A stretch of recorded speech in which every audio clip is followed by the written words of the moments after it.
home as quickly as possible. Everybody that I talked to brought up the issue of this black oily residue that was left over from the methane leak. So I came down here to the Holly Burnson Park in Porter Ranch to kind of get a look at the area and see what was going on. And as you can see, the park is actually closed down until the cleanup is finished.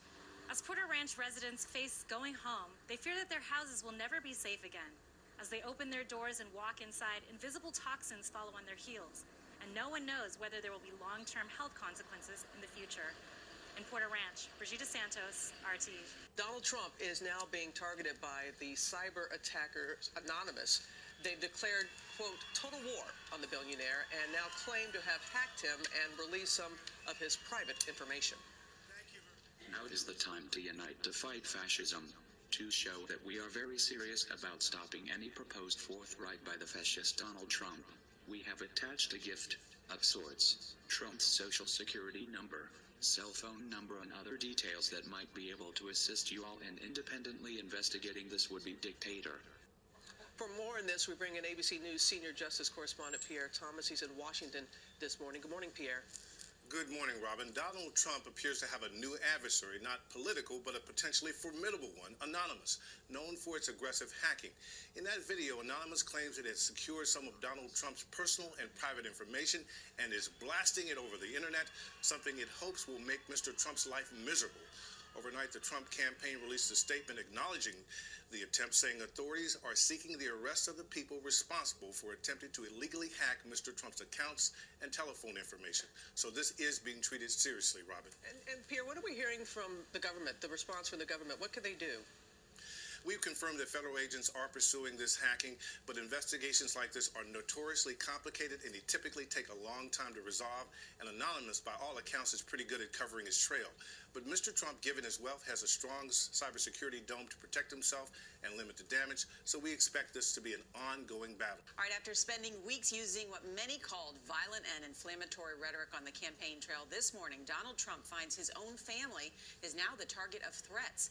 A threatening letter containing a suspicious white powder was sent to the Manhattan home of Eric Trump, one of the candidate's sons. The FBI, Secret Service, and the NYPD are all investigating. Eric Trump's wife opened the letter at their home in the Trump Park East building. That's just south of Central Park. And that is where Don Daler is right now. Don, good morning. Good morning. The letter arrived here at Eric Trump's luxury apartment in Manhattan. Last night, Thursday night, the police swarmed this area after Laura Trump opened an envelope that had been postmarked from Massachusetts and noticed that it contained some white powder. Initial field tests indicate that that powder is not hazardous, but the letter also contained an explicit threat.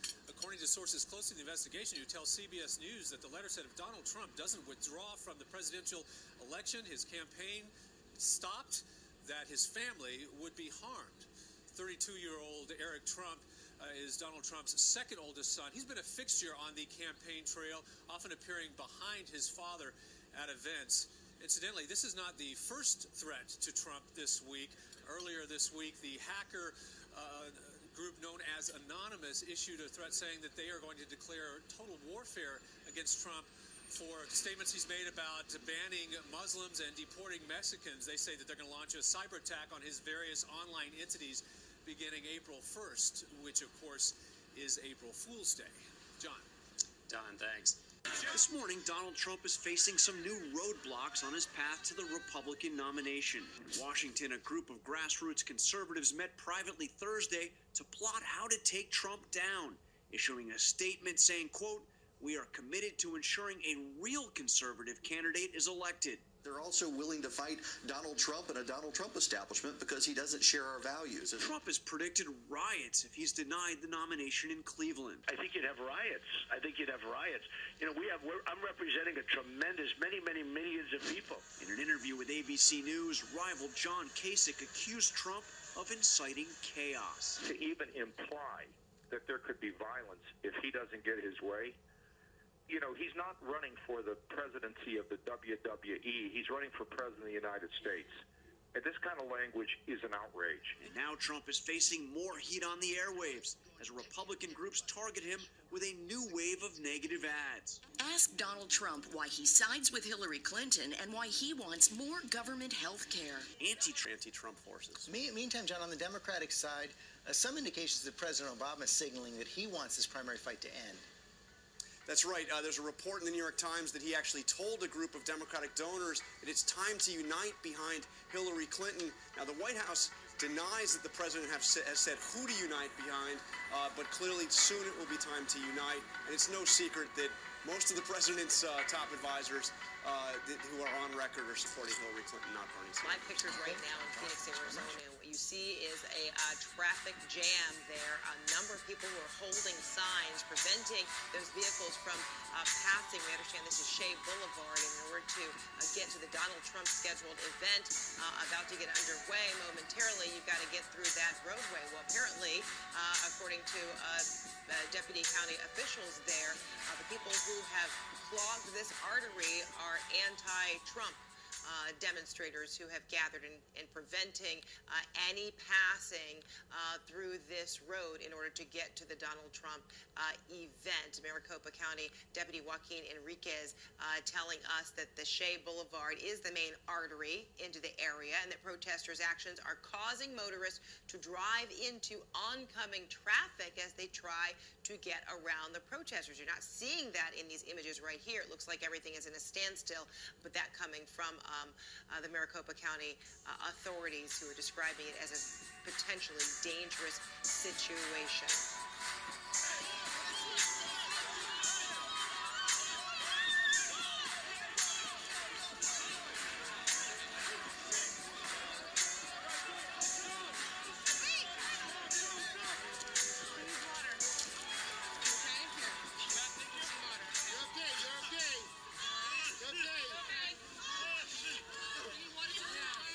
We want the people of the country to know that we are not in favor of Donald Trump's racism and anti-gay stance and xenophobia, homophobia, and he won't drop out of the race because of this, but we want people across the country to know that there's something really dangerous going on, and it's really important for everyone to pay attention before it's too late.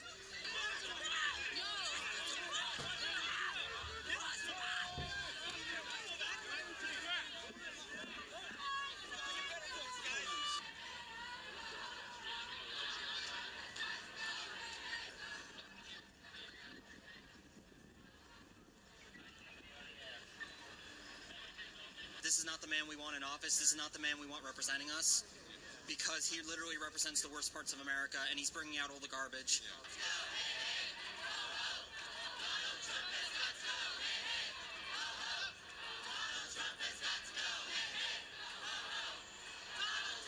Donald Trump, go away! Racist, sexist, anti-gay! Donald Trump, go away!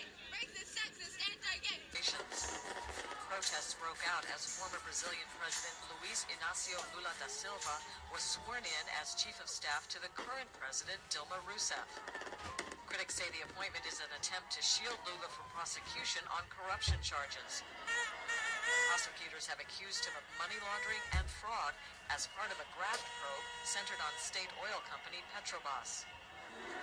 As protests took place in Sao Paulo and elsewhere Thursday, a federal judge issued an injunction against Lula's appointment on the grounds it blocked the free exercise of justice. Also on Thursday, Congress began proceedings to impeach Rousseff in a separate investigation into allegations she broke budget rules to boost spending as she campaigned for re-election in 2014. Rousseff and Lula have both denied any wrongdoing.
Breaking news overnight. A passenger plane crashes in southern Russia, killing all 62 people on board. Surveillance video shows the fiery crash of the Boeing 737-800 as it attempted to land in the airport in the city of Rostov-on-Don, 600 miles south of Moscow. The plane belonged to Fly Dubai, a low-cost carrier. And CBS News transportation correspondent Chris Van Cleve is in our Washington bureau with more on this story. Good morning to you, Chris. Good morning. This was a violent crash, leaving little of the airliner intact. 55 passengers and 7 crew members were on board Fly Dubai Flight 981 when it went down. We are learning this morning investigators have recovered the cockpit voice recorder and the flight data recorder. Now, those so-called black boxes will be key in figuring out what went wrong. The deadly crash happened about 2 hours after the flight from Dubai was scheduled to arrive. Based on flight path data, it appears the 5-year-old Boeing 737 made an unsuccessful attempt to land, then circled for a considerable period of time before making that second attempt. The mayor of the region told Russian reporters the plane ended up about 800 feet short of the runway in bad weather that included strong wind gusts and rain. The airline says 33 of the passengers were women, 18 men, and at least 4 were children. The vast majority of those on board were Russian. Dubai is a popular vacation spot. Fly Dubai is a discount carrier owned by Dubai's government. It began service in 2009 and has a young fleet of Boeing 737s. Its only other safety incident occurred when a flight took small arms fire while landing in Baghdad last year. Among the potential causes being looked at are pilot error, a technical failure, and the bad weather conditions. Vanita? So many thoughts with those victims. Chris Van Cleve in our Washington bureau this morning. Thank you. A bomb goes off in Turkey, this time in the heart of Istanbul, in the middle of the city's busiest shopping district. Istiklal Street, also a major tourist destination. This street would have been packed with shoppers and visitors. Witnesses say hundreds of people ran the moment a loud exploded for decades. Since talks between the government and the PKK broke down in July last year, there have been several bomb attacks across the country. 3 alone in the capital, Ankara. In total, they've killed almost 300 people. The most recent was less than a week ago. The TAK, or Kurdish Freedom Hawks group, which is linked to the PKK, claimed responsibility for that attack, which also targeted a busy shopping street. Days later, Germany announced it was closing its consulate in Istanbul, citing credible information that another act of violence was imminent. The German consulate is just a few minutes' walk away from the scene of Saturday's bomb blast. Tourism is one of Turkey's major sources of income. 35 million foreigners visit every year. The increased number of attacks could threaten its economy.